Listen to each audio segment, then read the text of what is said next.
রত্না ব্যানার্জি বলছি। আমার বয়স 72 বছর। আমার ডান পায়ের সমস্যা একটু দেখা দিত, চলতে ফিরতে পারতাম না। তারপরে আমি ব্যাঙ্গালোরে যাই। ওখানে 21শে ডিসেম্বর 2023-এ অপারেশন হয়। কিন্তু অপারেশনের পর থেকেই আমার কিছু না কিছু সমস্যা দেখাই দিত। 1.5 বছর বাদে দেখছি হাঁটুর সাইড থেকে একটা ফ্লুইড বেরোচ্ছে। তখন আমার এক রিলেটিভের মাধ্যমে ডাক্তার সোহম মণ্ডলের সন্ধান পাই। ওনাকে দেখাই। উনি বললেন এটা ইনফেকশন হয়েছে আর গ্যাঙ্গিস ফর্ম করেছে। এটা সার্জারি করে টেম্পোরারি ইমপ্ল্যান্ট বসাতে হবে। আর 2 মাস বেড লাইন, পা ভাঁজ করা চলবে না, এইভাবে থাকতে হবে।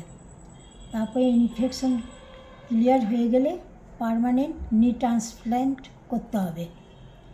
যাই হোক, মানসিক দিক দিয়ে আমি খুবই ভেঙে পড়েছিলাম। আমি ডাক্তারবাবুকে বললাম, ডাক্তারবাবু আমাকে ঠিক করে দিন। ডাক্তারবাবু বললেন যে আমাকে তো সময় দিতে হবে।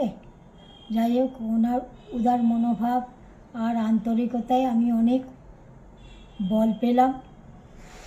তারপর আমার মণিপাল ব্রডওয়ে হসপিটালে নি ট্রান্সপ্ল্যান্ট হলো।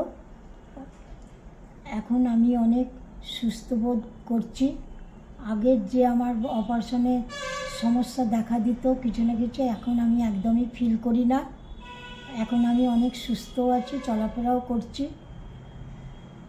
আর হসপিটালের পরিবেশ আমার খুবই ভালো লেগেছে।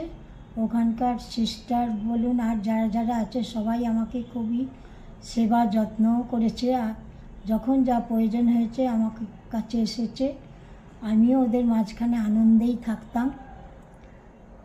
আর ডাক্তারবাবুকে আমি অনেক অনেক আশীর্বাদ করি, উনি যেন আরও উন্নতি করেন। উনি আমাকে অনেক দিক থেকে অনেক সাহায্য করেছেন। ওনার কাছে আমরা সবাই কৃতজ্ঞ হয়ে থাকব। ওনার যে মানসিক দয়ালু মনোভাব, মানসিকতার পরিচয় দিয়েছেন, সেটা ভোলার নয়। আর ওনার মতো এরকম ডাক্তার পাওয়াও একটা ভাগ্যের কথা। যাই হোক, ওনাকে আমার সুস্থতার জন্য ওনাকে আমি অশেষ ধন্যবাদ জানাই।